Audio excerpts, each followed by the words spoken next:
Right, okay, so welcome this evening. It looks like we've started to get quite a few participants sort of coming in. We'll start in just a couple of minutes. If I do some quick introductions while we're waiting. My name is David, and I'm one of the business teachers and also economics teachers. There's also Louise, who's the curriculum leader for business and economics. There is Nichola, who teaches on the business course, and also Kevin, who teaches business as well. Okay, I think we've got quite a few participants now, so we'll make a start. I think the plan for this evening is that we've got three different subjects. So we've got the A-level business, we've got the Cambridge Technical and Business, and we've also got the A-level economics. So Kevin is going to tell us a little bit about the A-level business. Then we'll go on to Nichola, who will tell a little bit about Cambridge Technical Business, and then Louise will talk about the A-level economics. If you've got any questions, then just sort of type them in, and we'll sort of address them as they come up. Okay, right. I'll pass over to you, Kevin. Okay, thank you, David. Welcome, everybody. We run a very highly successful A-level business course. It's a 2-year course. The entry requirements are a 5 in GCSE Maths and a 5 in GCSE English. Within the course, in year 1, we look at setting up a small business and running a small business. So we look at topics in marketing and people, and we look at managing business activities, and we cover both those themes in year 1. After year 1, we move on to year 2, where we look at much larger organizations. We look at strategic decision making, and we look at global business decision making. The course can lead on to careers in accountancy, in banking, finance, commerce, charity work, or social work. It goes well with other A-levels such as economics, maths, law, humanities, media, and foreign languages. With regard to the exams, there are 3 exams at the end of 2 years. Each of those exams is 2 hours long. So there isn't any coursework. So I suppose the key takeaways are that it's all examined, and you do need a 5 in English and a 5 in maths at GCSE level. Thank you, David. Okay, so thanks for that, Kevin. So like I say, if you do have any questions, just sort of pop them in, type them up, and we'll answer them as we go along. So if I pass over to Nichola, who's going to just talk a little bit about the Cambridge Technical and Business. Okay. Hello everyone, thank you for joining us this evening. Like David said, I'm just going to quickly go through the Cambridge Technical qualification in business that we offer. Again, this is a level 3 qualification and very popular and very successful, just like our A-level program that Kevin discussed. I suppose the key difference that people want to know on these evenings is what is the difference between the A-level and the Cambridge Tech, and it comes down to the assessment. So the Cambridge Technical course that we offer is 50% exam and 50% coursework. So there is an exam in both the first year and the second year, rather than the exams in the A-level that all happen at the end of the second year.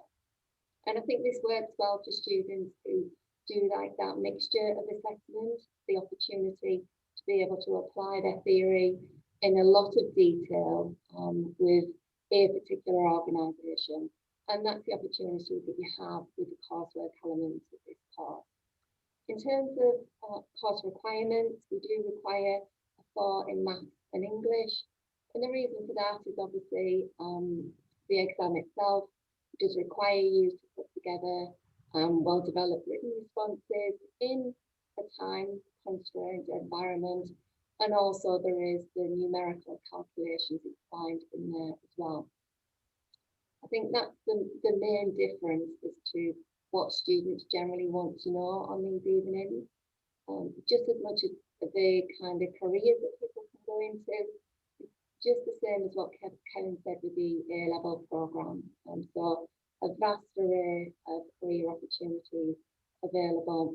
I think the one thing that I would say is that although we do cover a lot of employability skills in the A-level, due to the type of work that you have to do in the coursework, this also enhances those skills if you were thinking of going down the apprenticeship route once you left over here at QE.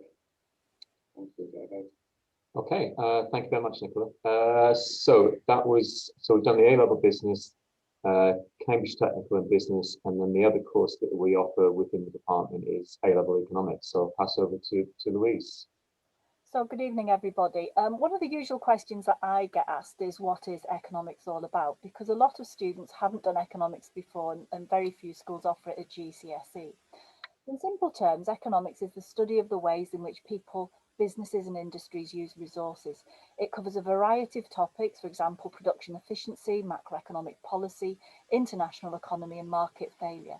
And each of those topic areas tells you about the way in which we live in society.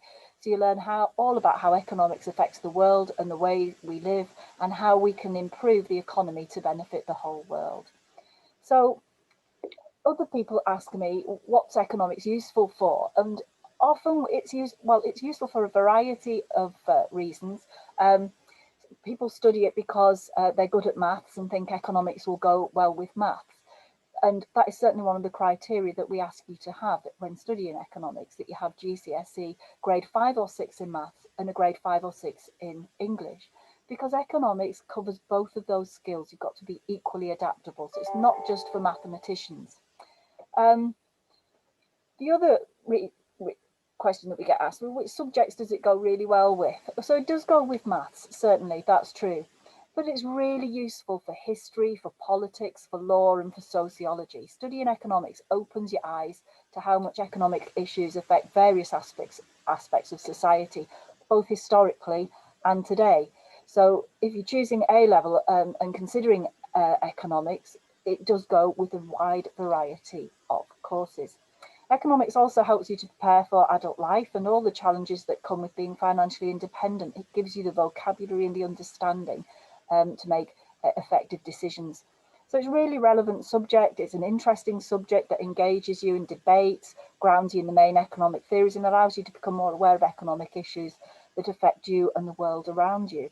So today, for instance, we've been talking about the recent price crash for oil, and why oil was priced negatively per barrel in March and April this year. But we've also been talking and discussing about the impact of the furlough scheme in terms of government policy and which economic theorists that relates to. I think that really covers the broad aspects of economics. But if you've got any questions, please feel free to ask now. Okay, so we don't have any questions in our Q&A at this moment in time. I've looked in, no questions. Okay. So have we got any questions between ourselves that we think perhaps we haven't let people know about? I know I've missed something out with economics. Economics, like the A-level business, is fully examined. It's 100% examination. There's no coursework. There are 3 exams. One is micro aspect, one's the macro aspect, and one is a joint paper. So we've got some questions coming in now. That's really good. In business A level, what are class sizes? What do they usually like, David? So in the A-level business course, we usually have around about 3 to 4 groups, and in each group there's normally around about 20 students in each group, which is actually really good because you get some really sort of good discussions taking place. Within the A-level economics, we're talking about similar numbers there, around about 20 per group and 3 groups. And if I was asked Nichola on the Cambridge Tech? I'd say maybe a couple more, but I'd say no more than 23 in a class. Yeah. On the Cambridge Tech. Okay. Yeah, we do have a maximum within college of no more than 24, but it varies. It will never be more than that. And then don't forget, of course, you're in a class of 24 students who are focused on their work, and want to be here. So it's a really wonderful learning environment in which to work. So there's another question, would you do any projects? Nichola, would you like to talk about the projects you do in CTEC? Yeah, so it is the CTEC where you would do the project on the coursework. There's 3 pieces of coursework that we do. One of them is mandatory, and that's looking at customer service and communication, essential for a successful business. And at the moment, the business that we look at is a local business, been around for a very long time, and that's the Darlington Building Society. We then look at human resources, which is the study of employees and all of the responsibilities that are involved in that. And we use TECO as our case for that particular piece of coursework. And then we do a marketing project as well. And we currently use a local business aiming to increase the number of students using their business. So that's the type of work we do. And certainly in economics, although we don't do projects that are assessed as part of your final examination, we do research assignments where students are given the opportunity to look at in a little bit more depth. So for example, over the next 3 weeks, current first year students are looking at economic thinkers behind different types of economic systems. They're looking at the work of Karl Marx, Adam Smith and Hayek. Kevin or David, do you want to talk about any of the projects or mini research assignments we do at A-level? Yeah, I mean, on A-level business, we're kind of very much in the present, and we're always kind of looking at what's actually going on within the real world. So we will do sort of activities, and we'll look at particular projects, not projects, we'll look at particular businesses which are sort of topical at that particular point in time. But a little bit like economics, it's kind of enhancing the subject, sort of bringing it to life a little bit more, but we're not assessing those projects. It doesn't go towards the final grade, which it would obviously do within the Cambridge Technical. Lovely. Thank you, David. Kevin, another question's come in. How many hours do we do a week? We do 5 hours for each A-level subject a week. We do. And we expect you to double that up with 5 hours of your own individual study as well. A-levels and level 3 qualifications are hard work. Another question that's come in is, how is business marked, exam or coursework? So I think we really need to make the difference here and make it clear. David, can you do that, please? Yeah, so the business is assessed entirely through exam. That's the A-level business course, entirely through exam. That's at the end of the 2 years, and you will do 3 different exam papers, and each paper lasts 2 hours. And we obviously prepare you so that you know how to answer the questions. Within A-level economics, it's exactly the same again. It's assessed purely through exam, 3 papers, 2 hours each paper, and you're well prepared for that. On the Cambridge Technical, it's 50% exam and 50% coursework. Yeah, okay. Hopefully that answers that question. So the A-level, another question that's come up, it's a bit further down. It says, what can doing the Cambridge Technical lead to? The Cambridge Technical is a level 3 course, as is the A-level business course. So they can lead you to both things, whether that's work, apprenticeships, or whether that's going to university. They both have an equal tariff. The key is what David was saying there, is how are you going to be assessed? Do you prefer doing exams, or do you prefer doing the coursework and having that commitment to one piece of work that will last you for about 3 months at a time? So they're very different courses, and I do advise you to look carefully about how you best achieve. Okay, next. Good one there, Louise. I was just looking at, is it useful doing both economic and business? Yeah, it's a really great question, actually. Did you want to answer that one? No, you go ahead. No, you. Okay. The simple answer, yes, it's really useful doing both economics and business. They go very well together, and obviously they're both really successful courses here at QE, so it's a wonderful combination. They support each other. There is very limited overlap in terms of the content, but there is some overlap, and the overlap is very supportive. So when you're studying business, you need to know about the economic environment and how that impacts on the business. And when you're doing economics, we also look at businesses and markets and how they work. So that becomes really useful as well. So is it useful to do both economics and business, or should I choose one or the other? That's entirely up to you. It depends on your commitment. I think we've got quite a few students who do both and enjoy both. There's a commonality between them in terms of the language, the assessment. They're very supportive, but they're also very different subjects. And we have to say that people who do economics and business do tend to do exceptionally well in their business, I would say. You know, the only thing sometimes is that it's London's LSE, the London School of Economics, or it might even be UCL, do question you doing economics and business. So if you have a particular course in a particular university that you want to go to, double check that before you pick both options. But we have had students get interviews at Cambridge and Oxford studying both economics and business. So it does depend on the course that you're taking. Okay, next question. What has the past grades like been for business A level? Do you want to pick this up, Kevin? Yes, we have a very successful A-level pass rate. I'm pretty sure it's 100%, to be honest. And our high grade rate is also very strong, and it has been rising for in recent years. And I think that we're probably looking at roughly 50%. Maybe Louise would clarify. It's higher than 50% for high grades. Okay.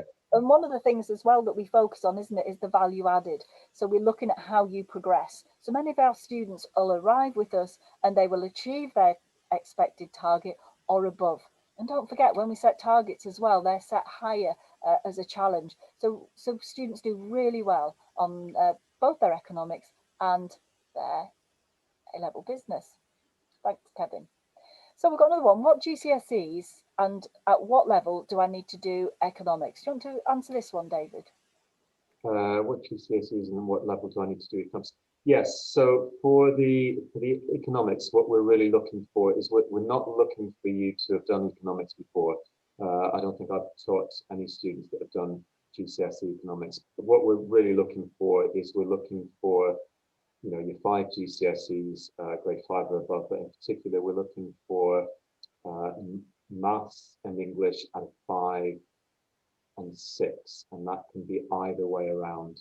So it could be like a 6 in maths or a 5 in maths, a 6 in English or a 5 in English. If anything, in fact, Louise and I were just talking about this before the session, and we were actually thinking, if you get a 6 in English, it's actually probably better, if anything, because of your written skills that you've developed in GCSE English. So 6 and a 5 in maths and English is what we're looking for in the economics. For the A-level business, it's a 5 and a 5. Mm-hmm. The other addition to A-level economics is that we look for an average of 5.5 across all your GCSEs in any subject. And what we're looking at is that for that agility to be able to do perhaps a language, you're able to do history, science, because ultimately economics covers such a range of subjects and such a range of skills within it that's what we look for the 5.5. Because the past has told us that students who get a 5.5 grade average succeed. Those with a lower grade of 5.5 average tend to struggle and find it quite hard to get started with it. But we're always open to discussion, so we just ask you to do your best in your GCSEs. Another question, if a 6 or a 5 aren't met in English and maths GCSE, is it not possible to do economics? Ideally, that's what you've got to have.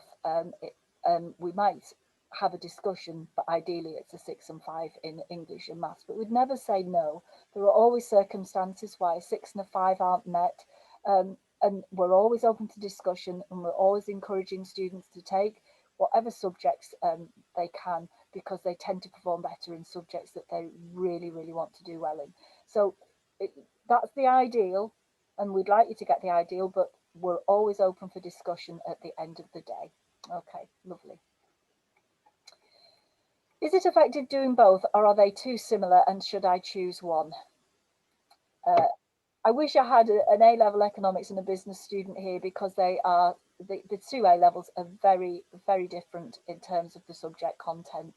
I always liken it to A-level business is like walking into a business, looking around, looking at the different functions, looking how busy it is, how people are working, accounting for what's going on in the business, looking at the marketing, how we can sell, how can we expand, and looking out of the window occasionally to look at the economic landscape and how that might impact on the business.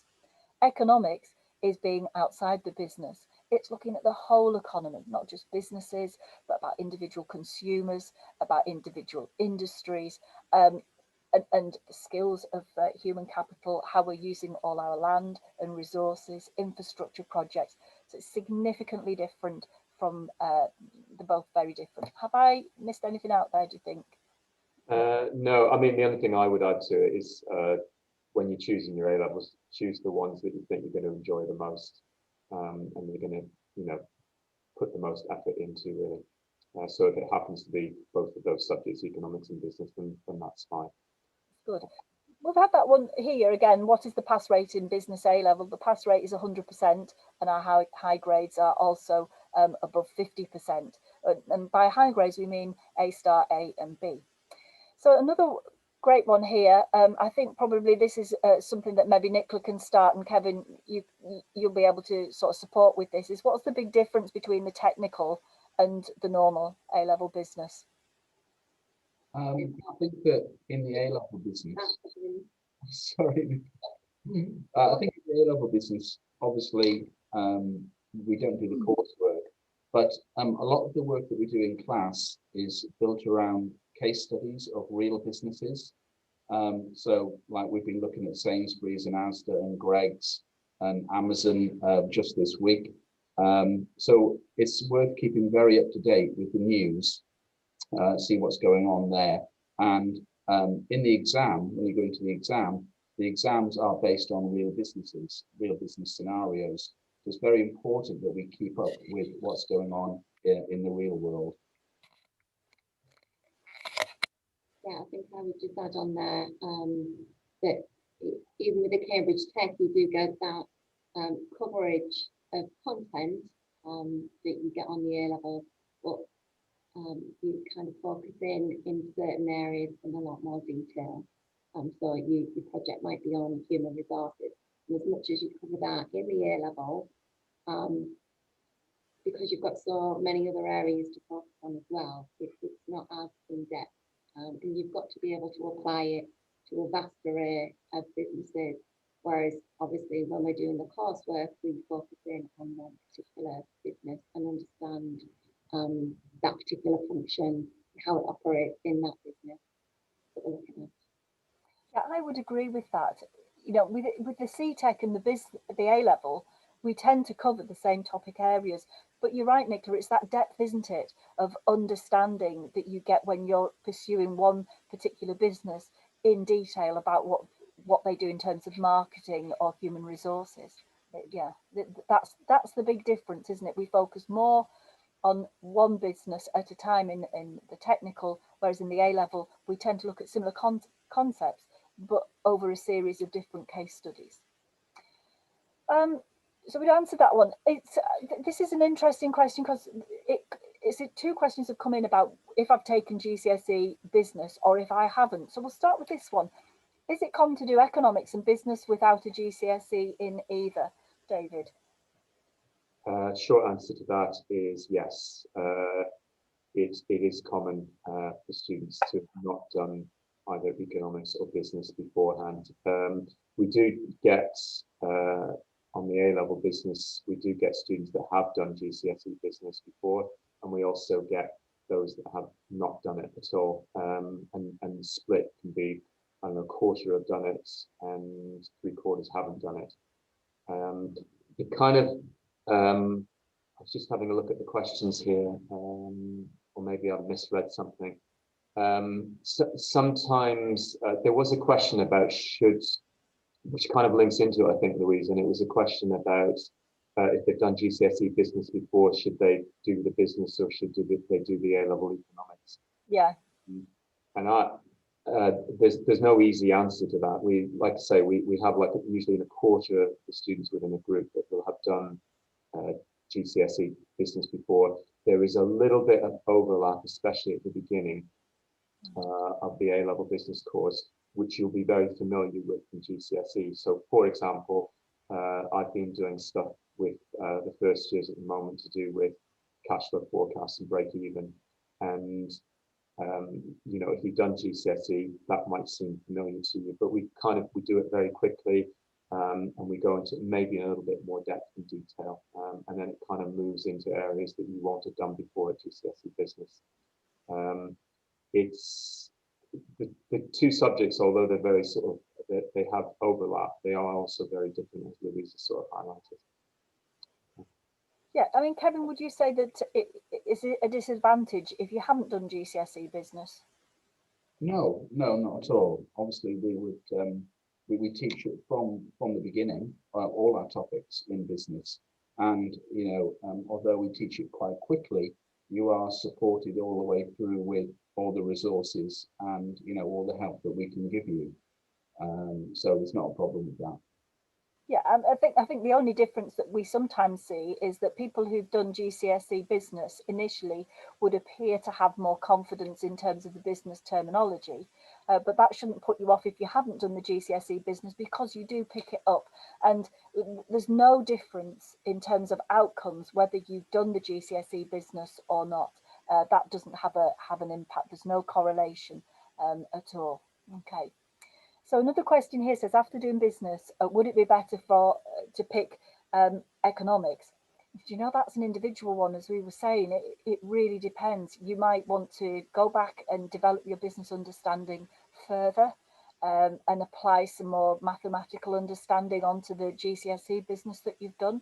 Or it might be that you just want to change and you want to open up new avenues with a different subject. Although you will see a few parallels. Like we keep saying, they are quite diverse courses and don't often meet.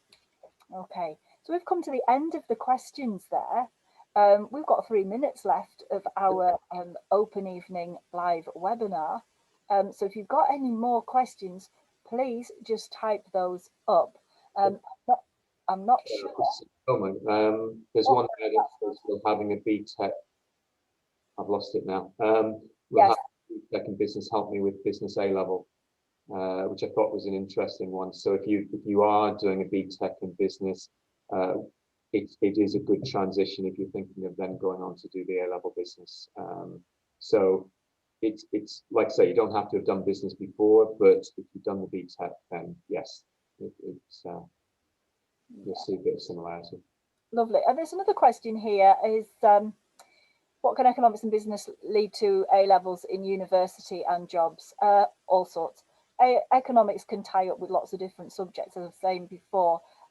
In this country at the moment, the second highest paid graduate is an economist. There are a shortage of economists. So if you take the pure economics degree, that'll certainly lead to quite a few doors opening. Even if you take A-level economics, there are apprenticeship in economics as well. But in terms of the university courses, it really depends. It could be finance and banking, it could be accounting, it could be with politics, it could be with sociology, psychology, it could be agricultural economics. Economics is it could be development economics. There's a huge amount of things that you can study. And I think having done the A level, you'll probably find out what you're particularly interested in. Is economics about modern day economic systems, or is the past included? Do you want to say anything with that, David? It definitely, we look at the past. So Louise mentioned something earlier on about sort of a project being set for the first year economics, which looks at sort of Adam Smith, who was an economist sort of in the 1700s, and Hayek, who was sort of who actually influenced Margaret Thatcher a lot in her policies. And then we're also looking at modern day economics as well. So we're looking at behavioral economics, which is a really sort of interesting topic. And, you know, when I did economics at university, that didn't exist. So it sort of looks at the old, and it is also looking at things that are happening currently as well. Yeah, it does. It covers the past and the present. So you'll understand hyperinflation in Germany and why that was a problem, but you'll also be able to link things to deflation in modern economies like Japan, and our current Chancellor of the Exchequer being quite Keynesian in his outlook, which Keynesian economics comes from the 1930s. So it's a really good amalgamation. Well, that's our time up. There are a couple more questions I'll just briefly go through. Does GCSE business help with economics A level? Not specifically, no. I think is the real answer there. But if it's encouraged your interest in businesses, how they work, then of course it works with that as well. Would business help me in selling products online? Nicola, what do you think? Yeah, I think it's just one of the areas of business marketing is like how to play, how you actually distribute your product, how you get it out there, and obviously one way of doing that is online. One of the key features of the A-level program in particular is constantly having a look at how businesses are having to adapt and having to change. And obviously online business is a key area where all businesses are having to adapt their offering and their distribution of their products. Yeah, lovely. And the final question, which I've just moved, which universities are good to go to after doing A-level business? Do you know, it depends what you want to do, and universities, like all institutions, their ratings change, and it depends exactly on what element of business that you want to look at. So if it's something to do with marketing, it might be quite different than if you wanted to look at production management or cost accounting. So it really does depend. But we've got a great careers advisory service here in QE that would be able to help you find the best university for what you want to do. Okay, so that's it. We've finished our questions. Thank you for those of you who have joined in. Again, if you've got any further questions, please don't hesitate to get in touch with us via QE at qelis.ac.uk. So it's good night from us, and thank you to the rest of the team for joining us tonight. Thanks, Louise. Thank you.